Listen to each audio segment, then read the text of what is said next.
muri yeZimbabwe tinokuchingamidzai zvekare kune chimwe chirongwa pano paZim Facebook Secrets and Confessions. Tadzoka zvekare nemamwe mamessages. Regedzai tibva tapinda mumamessages edu. Ngatadzoka takakubatirai message yedu yekutanga yakamira sekudai so. Hanzi makadi zvenyu mukoma, ndinokumbirawo kuti munge muchindiposterawo nyaya yangu makavikawo chitupa changu. Ini ndauya pano ndiine nyaya yangu yandiinayo. Ndoda kungokuudzai kuti zvipoko zviriko izvi zvakaitika yainge iri nguva yehondo. Kune uyo anenge achiti zvipoko hakuna, anofanira kungoti anga achingoenda kumakuva, kana kuri kunzi zvechokwadi anenge akashinga mwoyo riri gamba. Kana aenda kumakuva obva angonoti zvipoko hakuna, ende zvipoko hakuna. Vose vakafa, makafa makazorora ende hamuna chamunoziva. Uchaona kuti uchabva ikoko uri ritsoka ndibereke uchidzokera kumusha kwako. Saka zvakaitika mukoma ndezvekudai so. Tainge tiri kudhuze nekunyadhire. Panguva yacho iyoyo kunyadhire kwainge kusina kumira zvakanaka. Taitoziva kutoti kana ukanzi uri kushandira munyadhire upenyu hwako hunenge huri panjodzi. Saka taiwanzokushandidzana nanamujibha, ndivo vainge vachiziva gomo remutemwa. Pane vamwe vana mujibha avo vatainge tichishandidzana navo. Saka taiwanzo kugaramo mugomo imomo, asi taizoburuka tichienda dzimwe nguva tichinodya sadza nekupiwa chikafu kune rimwe village iro rinonzi rekwachikwizo. Kwaiva nevamwe mbuya avo vainge vaine zvivindi, ndivo vaiwanzo kutibikira zvokudya, vainge vasingatyi zvekare mabhunu. Saka takadzika tikaenda kwachikwizo ndokubva tachizodya zvedu sadza redu. Zvino takazoti tava kubva pamba pavo, vakabva vachizoti nguva idzi dzamuri kufamba apa mwedzi uri muchena kudai, hapachafambiki. Apa vainge vachireva imwe nzira yataiwanzo kushandisa, asi isu tainge tisinganyatsokuiziva zvakanaka sezvo yainge iri nzira yataingoshandisa usiku chete. Vakabva vati painge paine chipoko chainge chava kugara chichionekwa apo paunenge wava kutanga kukwidza gomo. Takangoseka zvedu tikabva tati zvipoko. Handina kana kumbogara ndakafungawo nezvazvo ini kana kumbozviisa mupfungwa. Chandainge ndichitotya, chinhu chandaitya panguva yehondo zvimbambaira, kwete zvipoko. Saka takafamba, dzakazoti dzava kuma 11 takanzwa mabhunu achifamba, vainge vaine mahachi uye zvekare vaine motikari dzavo. Saka takabva tachizowanda. Takawanda kubva kuma 11 PM kunosvika kuma 1 AM takawanda chete. Ndipo patakabva tachizoona kuti kunze kwainge kwatizii, ndokubva tachizosimudzira zvedu tava kutanga kufamba tichienda. Zvino takazoti tanangana negomo, ndipo apo patakabva tachizoona umwe mukadzi. Mukadzi uyu ainge ari munhu mutema, asi ainge akapfeka zvichena. Chandakaona paari mukadzi uyu ainge aine vhudzi rainge rakareba, rainge richiyerera kuita sekunge vhudzi remurungu. Saka ndainge ndiine vakomana vangu vandainge ndiinavo, vakabva vachizoti munhu uyu ari kunangepi pakati peusiku kudai. Takafungidzira kuti zvimwe kuda ainge ari umwe wevamwe vatainge tichishandidzana navo, uyo ainge atumwa nevakuru vedu kuti ange achizotiendesa kune imwe nzvimbo kwainge kuri safe, sezvo tainge tanzwa varungu vachifamba nemotikari dzavo nemabhiza avo. Asi mukomanashi akabva achizongotifuratira. Akati afuratira kudaro ndokubva atanga kufamba. Ndakati ndakamutarisa mukadzi uyu, mafambiro ake ainge achiita, tsoka dzake dzainge dzisingatsiki pasi, asi aita sekunge ari kubhururuka mumhepo. Ndakabata umwe wangu wandainge ndiinaye ainge ari pamberi pangu, uyo wandichati Temba. Saka ndakamubata ruoko ndichida kumuudza kuti iwe munhu uyu wamuri kuti tinge tichitevera, muri kumboona here mafambiro ake? Ikati varume, muri kumbozviona here kuti mukadzi uyu ari kuita sekunge ari kubhururuka mumhepo, uye zvekare pasi petsoka dzake ndaiona kuti tai kuti vai pachiita sekunge painge pachibaka moto, asi moto uyu wainge wakaita kunge tumasparks uchiti tai. Saka Temba uyo watainge tiinaye ainge aine nharo dzisingaiti.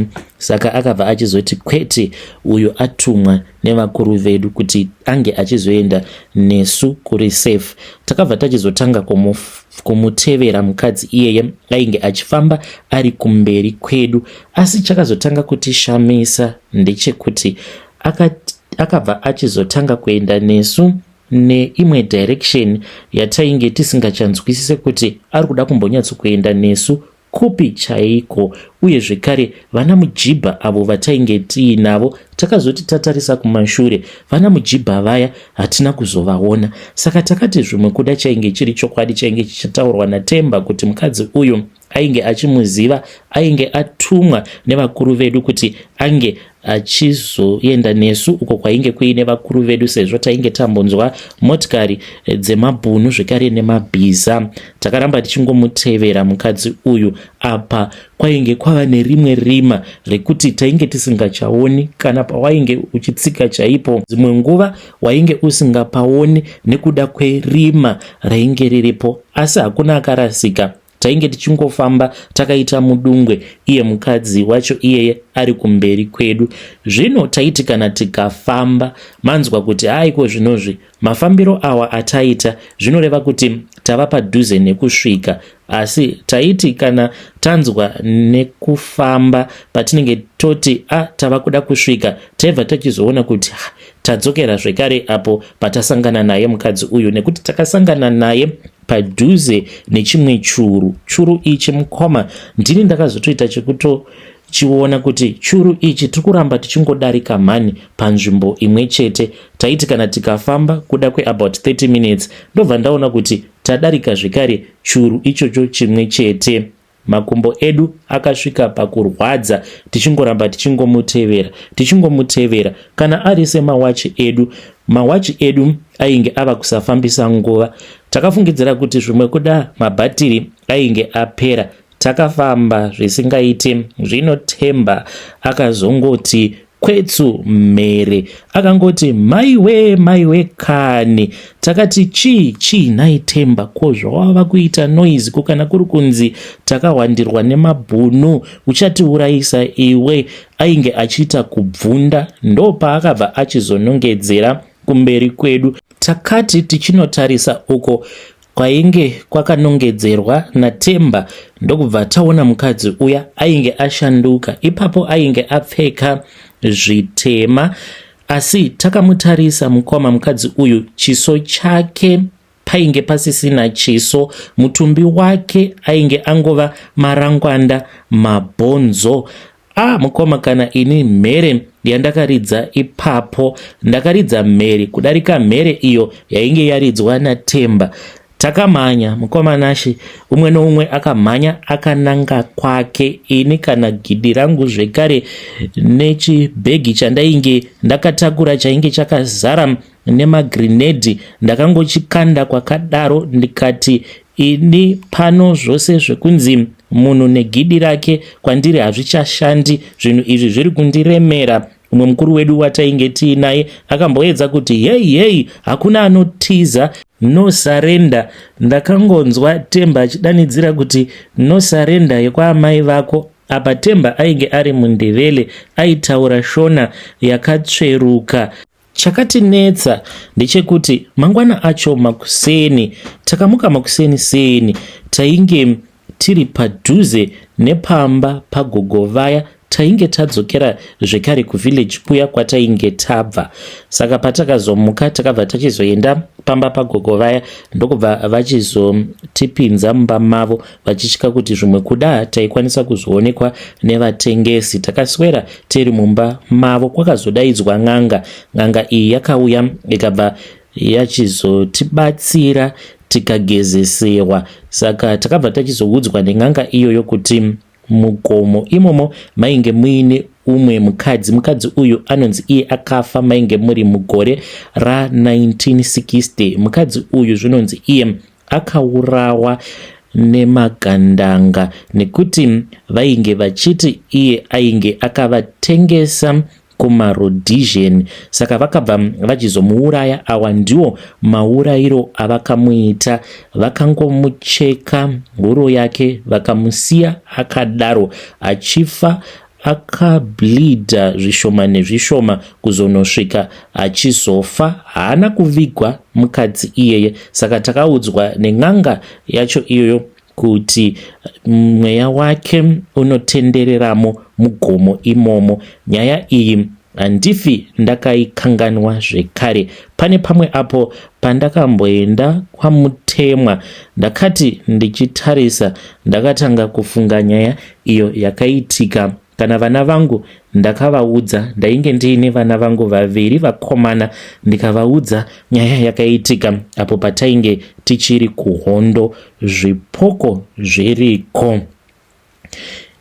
Vedare ndo message iyo yandakatumidzirwa ichibva kuna mukoma vedu. Zvakangooma hazvo vedu we. Strange things indeed they do happen in this world. Hanzi kune vose avo vanoti zvipoko hakuna, hanzi chingoendai kana kumakuvaka, kana muchiti zvechokwadi zvipoko hakuna, madii mangoenda kumakuva. Kana maenda kumakuva mobva mangoti zvipoko hakuna.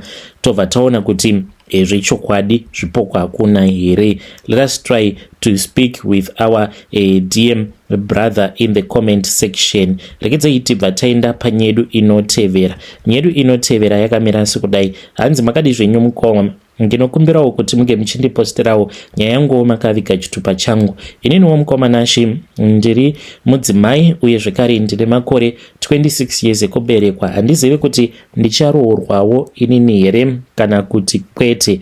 Mukoma nashi I am a slay queen. Ndinogara muno muDurban.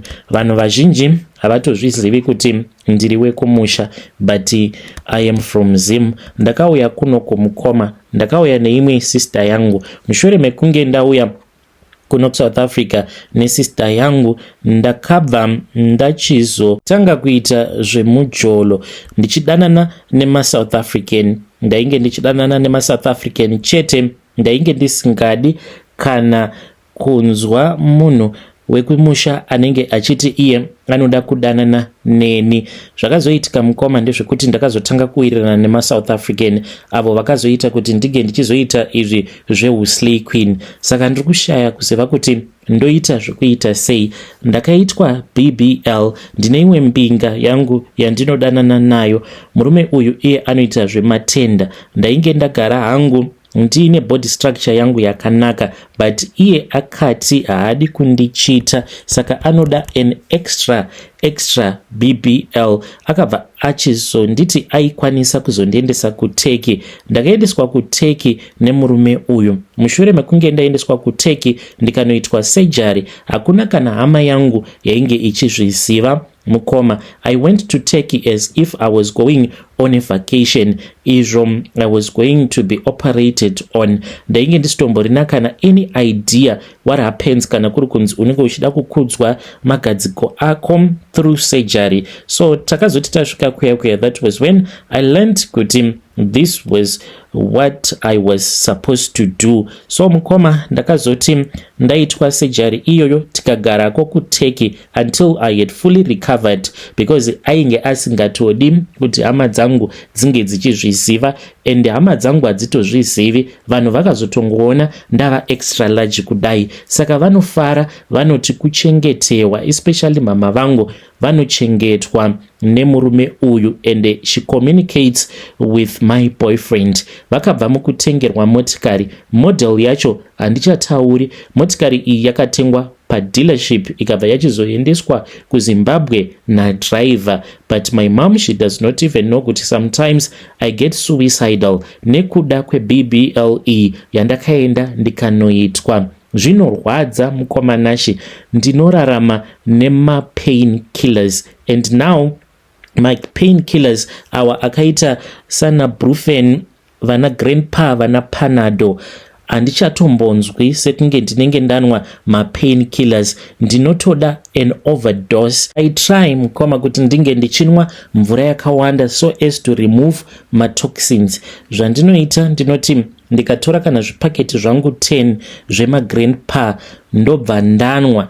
Ndapedza kunwa maybe with a quarter glass of water, ndanwa magrandpa kana kuti mapanado kana ari mapiritsi, ndinofanira kuti ndinge ndichinwa up to 13 pills at a go kuitira kuti ndinge ndichinzwa senani, because kumagadziko uku ndinoita sekunge ndinenge ndagarira tsono. Kana pain yacho ikatanga, I feel so much pain, ndinenge ndichibayiwa. Saka pain iyoyo kutoti inge ichinzi yapera, hunge ndatora magrandpa angu 10 kana kuti mapanado 13 at the same time, ndobva ndachizomaisa mumvura about a quarter a glass. Kana anyunguduka ndobva ndachizongonwa mvura iya. Immediately what I do, ndinobva ndachizotora mvura about an liter or so, ndobva ndanwa 1 liter yemvura, so as to try to keep my kidneys, my liver healthy. But I know kuti zvinhu zvandiri kuita izvi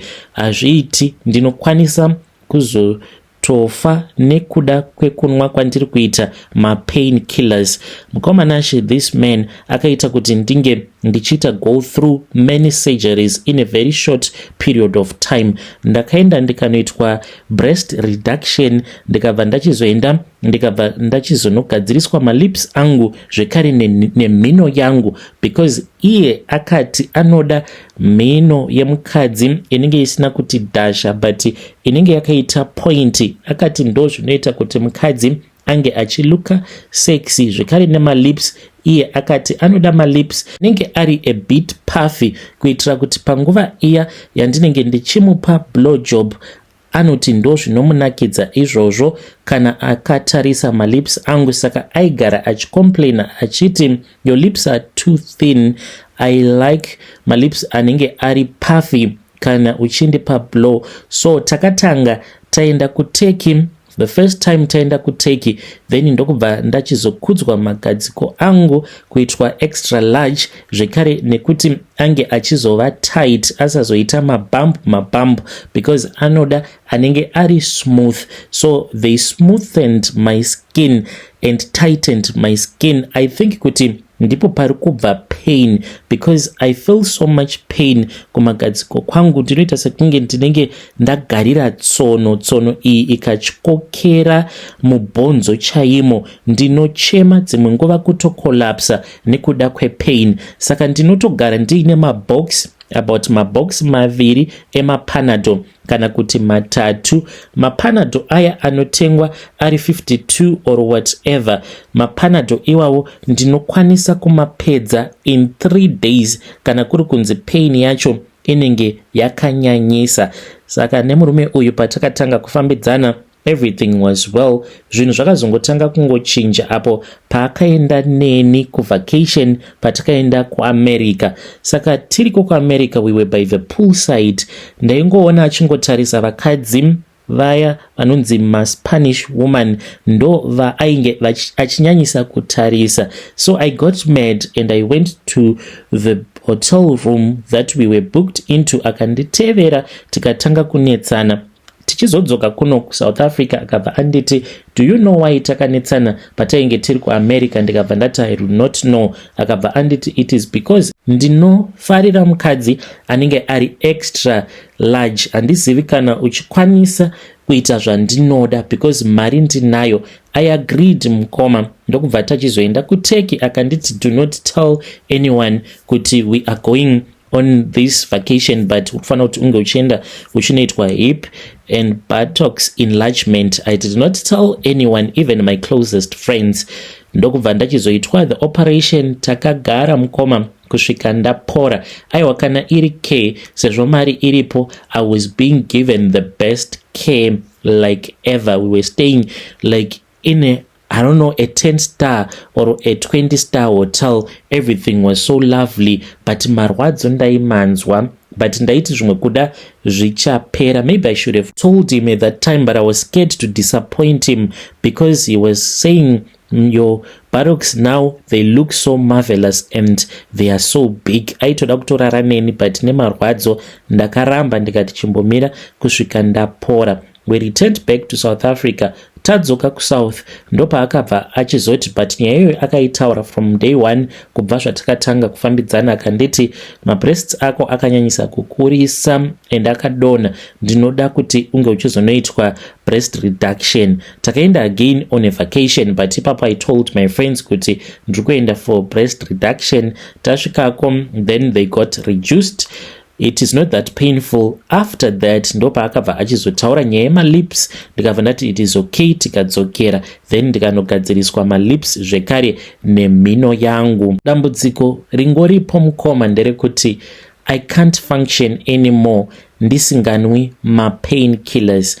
Ndingaitawo sei mhuri yeZimbabwe? Zvinondishungurudza.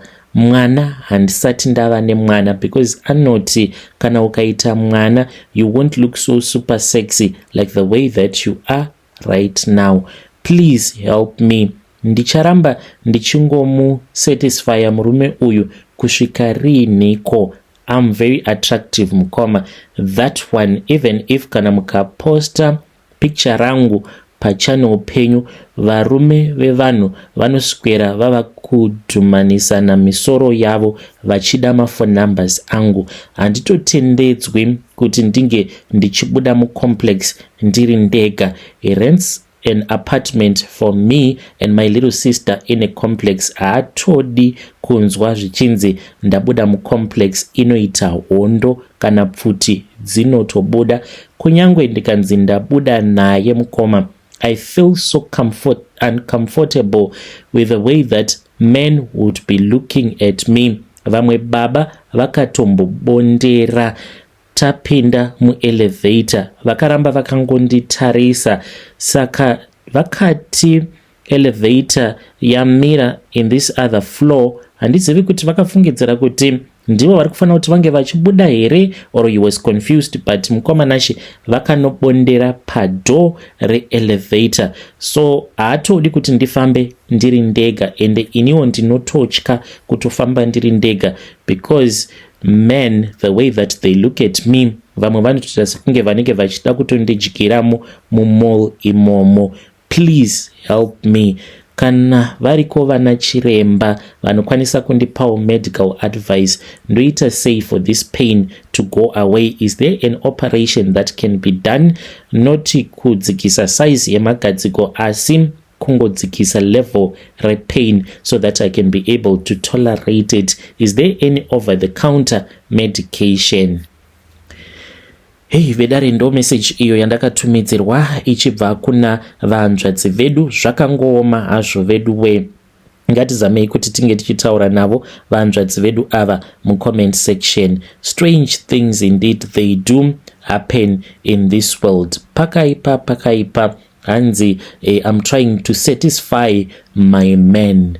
Kokana kuri kunzi akazowana umwe zvekare muchaita sei nai vanzvadzi? Apa mwana muri kuti hamuna mwana.